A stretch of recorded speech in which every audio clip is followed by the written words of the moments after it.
بسم اللہ الرحمن الرحیم۔ شروع کرتا ہوں اللہ کے اس بابرکت نام سے جو بڑا مہربان نہایت رحم والا ہے۔ میں ہوں محمد طاہر۔ پیارے دوستو، جب انسان کا دل اللہ تعالیٰ ہی کی جانب مائل ہو جاتا ہے تو اس کے دل میں محبت الہی گھر کر جاتی ہے۔ پھر اس کے لیے مال و دولت، عیش و عشرت کوئی معنی نہیں رکھتا، سب محبتیں اس کے لیے بیکار ہو جاتی ہیں۔ دوستو، میں جو آپ کو واقعہ سنانے جا رہا ہوں، یہ قرآن پاک کا ایک ایسا زندہ معجزہ ہے جو آپ کو قرآن پاک سے محبت کرنے پر مجبور کر دے گا۔ اگر آپ کو میری یہ ویڈیو پسند آئے تو اسے لائک، شیئر اور سبسکرائب کر دیجیے گا۔ یہ حیرت انگیز اور ایمان افروز واقعہ مجھے سردار غلام جیلانی نے سنایا۔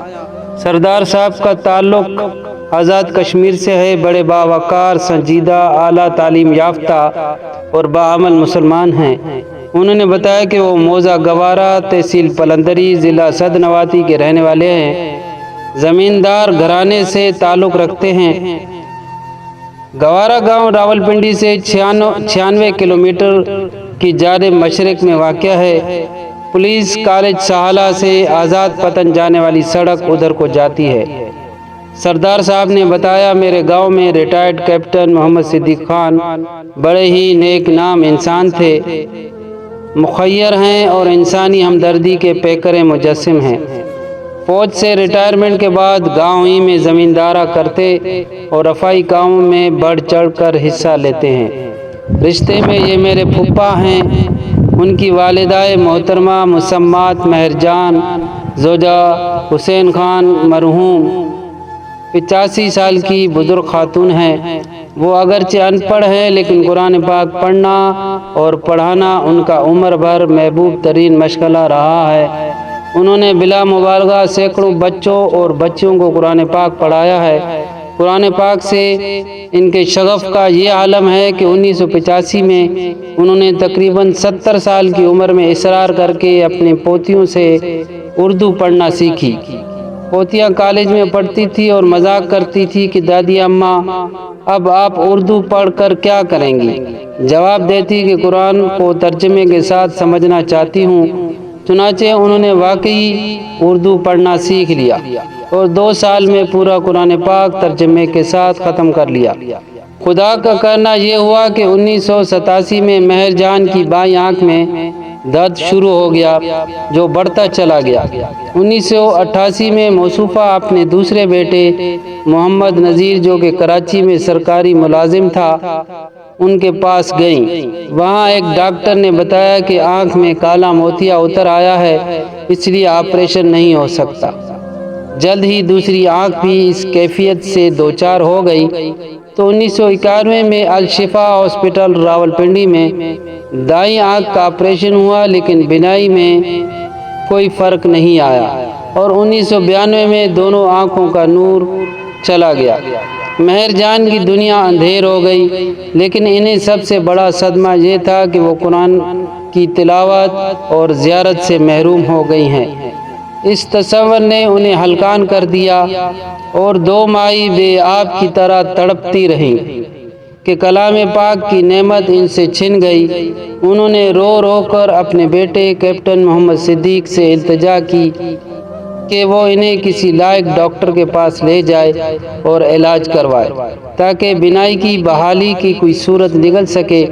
ان کا بیٹا محمد صدیق انہیں ایک روز راولپنڈی کے الشفا آئی سینٹر میں لے گیا اور وہاں سینئر اور لائق ترین ماہرین چشم ڈاکٹروں سے آنکھوں کا معائنہ کروایا۔ سب کا بالاتفاق فیصلہ تھا کہ آنکھوں کی بینائی مکمل طور پر ختم ہو چکی ہے اور اب اس کی بحالی کا ہرگز کوئی امکان نہیں۔ سب ڈاکٹروں نے محترمہ مہر جان کو صبر کی تلقین کی اور اللہ سے دعا کرنے کا مشورہ دیا، لیکن مہر جان کا اصرار تھا کہ ہر قیمت پر اس کا علاج کروایا جائے۔ وہ بضد رہتی کہ انہیں کسی دوسرے ڈاکٹر کے پاس لے جایا جائے۔ چنانچہ ماں کی آزاری اور اصرار سے متاثر ہو کر کیپٹن محمد صدیق انہیں فوجی فاؤنڈیشن ہاسپٹل مورگا پنڈی لے گئے۔ افسوس یہاں بھی سب ڈاکٹروں نے مکمل معائنے کے بعد یہی رپورٹ دی کہ دماغ سے بینائی کا سرچشمہ خشک ہو گیا ہے اور اب اس کی بحالی کسی صورت بھی ممکن نہیں۔ 1998 میں موزہ گوارا میں آئی کیمپ لگا۔ ملک کے مختلف اسپتالوں سے معروف ماہرین امراض چشم یہاں یکجا ہوئے۔ ان میں ڈاکٹر محمد منظور ملک ملتان آئی کلینک، ڈاکٹر محمد ایاز وابڈا ہاسپٹل راولپنڈی اور ڈاکٹر محمد اجمل اور ڈاکٹر حمید شیخ زاید بن اسپتال لاہور شامل تھے۔ اماں مہر جان کیمپ میں تشریف لے گئی۔ سب ڈاکٹروں سے فرداً ملی اور اضطراب اور اصرار کے ساتھ درخواست کی کہ اس کی آنکھوں کا علاج کیا جائے۔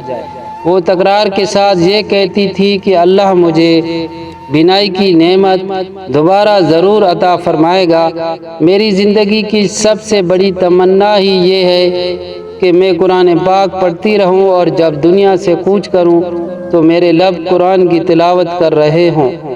لیکن کسی ڈاکٹر نے بھی مہر جان کی امید کی بشارت نہ دی۔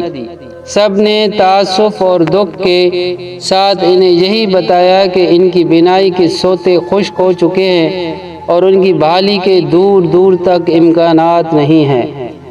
ڈاکٹر منظور ملک نے بتایا کہ جب میں اماں مہر جان کی آنکھوں کا معائنہ کر رہا تھا تو وہ درود پاک کا ورد کر رہی تھی اور یقین و اعتماد سے کہہ رہی تھی کہ اللہ تعالیٰ ان کی آنکھیں روشن ضرور کر دے گا۔ 1999 کا رمضان المبارک آیا تو مہر جان کی بے قراری غیر معمولی حد تک بڑھ گئی۔ ان کی زندگی بھر کا معمول تھا کہ وہ رمضان المبارک میں تلاوت کا غیر معمولی اہتمام کرتی اور کئی بار قرآن پاک ختم کر لیتی، لیکن افسوس کہ بینائی کے خاتمے نے انہیں زندگی کے سب سے بڑے لطف اور راحت سے دور کر دیا تھا۔ تب انہوں نے اپنی محرومی کا مداوع عجیب و غریب طریقے سے کیا۔ عشق نے محبوب سے ملاقات کا نیا ڈھنگ ایجاد کر لیا۔ اماں مہر جان تلاوت کے لیے 13 سطر والا قرآن پاک حاصل کرتی تھی۔ اس رمضان میں وہ باوضو ہو کر بیٹھی، وہی 13 سطر والا قرآن پاک گود میں رکھتی، اسے کھولتی اور بسم اللہ الرحمن الرحیم کہہ کر سطر پر انگلی پھیر دیتی اور 13 بار بسم اللہ الرحمن الرحیم پڑھ کر صفحہ مکمل کر لیتی۔ اس طرح 1999 کے رمضان میں انہوں نے 2 بار قرآن پاک ختم کر لیا۔ اس رمضان میں انہیں کئی بار خواب آیا کہ ان کی بینائی لوٹ آئی ہے، لیکن نیند سے بیدار ہوئیں تو ماحول بدستور تاریخ پاتی۔ تب رو رو کر آہذاری کرتی، اللہ سے خوب دعائیں کرتی کہ الہی میری بینائی بحال کر دیجئے تاکہ میں قرآن کے الفاظ دیکھ سکوں اور پڑھ سکوں۔ اس طرح رمضان گزر گیا۔ عید الفطر آ گئی۔ گھر میں قرب و جوار کے سارے رشتہ دار اکٹھے ہوئے، لیکن اماں مہر جان کے لیے کسی کو دیکھنا ممکن نہ تھا۔ تاہم وہ آوازوں سے سب کو پہچانتی اور سب کا حال احوال پوچھتی تھی۔ 1999 کی عید الاضحیٰ کے موقع پر سردار غلام جیلانی اپنے گاؤں گئے تو اماں مہر جان نے انہیں بتایا کہ پچھلے رمضان کے بعد شوال گزرا، ذوالقعدہ آیا، ایک رات میں سوئی ہوئی تھی کہ خواب میں آواز آئی، تمہاری بینائی بحال کر دی گئی ہے۔ میں خوشی سے نہال ہو گئی، بیدار ہوئی تو اندازہ ہوا کہ فجر کا وقت ہو رہا ہے۔ وضو کیا، نماز پڑھنے لگی تو آنکھوں کے سامنے روشنی محسوس ہوئی۔ مجھے جا نماز نظر آ رہا تھا۔ نماز سے فارغ ہو کر کمرے سے باہر صحن میں آئی تو ارد گرد کے مکانات دکھائی دینے لگے۔ میں بے پایا خوشی کے ایک نئے احساس سے سرشار ہو گئی، لیکن میں نے ضبط کیا اور خاموش رہی۔ طلوع آفتاب کے آثار واضح ہوئے تو مجھے ہر چیز نمایاں ہو کر نظر آنے لگی۔ گرد و نواح کے پہاڑ، درخت آنے جانے والے سب دکھائی دینے لگے۔ میں نے یہ سوچا کہ یہ کوئی خواب تو نہیں، لیکن خیال آیا کہ یہ خواب نہیں، حقیقت ہے۔ میرے مالک نے میری التجائیں سن لی ہیں اور قرآن پاک کی برکت سے مجھے بینائی کی کھوئی ہوئی بے مثال نعمت دوبارہ مل گئی ہے۔ تب میں دوبارہ اپنے کمرے میں آئی، قرآن پاک جو مجھے دور سے نظر آ گیا اسے اٹھا کر سینے سے لپیٹ لیا، خوب چوما اور پھر کھول کر دیکھا تو اس کے مبارک حروف میرے سامنے جگمگا رہے تھے۔ اب میں خوشی سے رونے لگی اور قرآن کو والہانہ انداز سے چومنے لگی۔ میرے رونے کی آواز سن کر میری چھوٹی بہو کریم جان بھاگ کر آئی، پوچھا کیا بات ہے، خیر تو ہے؟ میں نے مسرت انگیز سسکیوں کے درمیان اسے بتایا کہ دیکھو میری آنکھیں ٹھیک ہو گئی ہیں، میری بینائی لوٹ آئی ہے اور اب میں باقاعدہ دیکھ کر قرآن پاک پڑھ رہی ہوں۔ کریم جان بھی خوشی اور تعجب سے نہال ہو گئی۔ اس نے زور زور سے آوازیں دے کر گھر کے سب افراد کو بلایا اور انہیں اس عجوبے کی اطلاع دی۔ سب حیران تھے، میوت تھے اور اللہ کی حمد و ثنا کرنے لگ گئے۔ جلد ہی یہ اطلاع سارے گاؤں میں پھیل گئی اور سب آ کر مجھے مبارکباد دینے لگے۔ سب قرآن کے اس معجزے پر حیران بھی تھے اور مرعوب بھی۔ بینائی کی بحالی پر میں نے خوب کسر نکالی اور چند ہی دنوں میں 5 مرتبہ قرآن پاک ختم کر لیا۔ مہر جان کی مجموعی صحت بالکل ٹھیک ہے، البتہ عمر کی نسبت سے ذوق بڑھ گیا ہے۔ اب وہ پہلے کی طرح بچوں کو قرآن تو نہیں پڑھاتی، لیکن دن کا بیشتر حصہ اس عظیم و زندہ کتاب کی صحبت میں گزارتی ہیں۔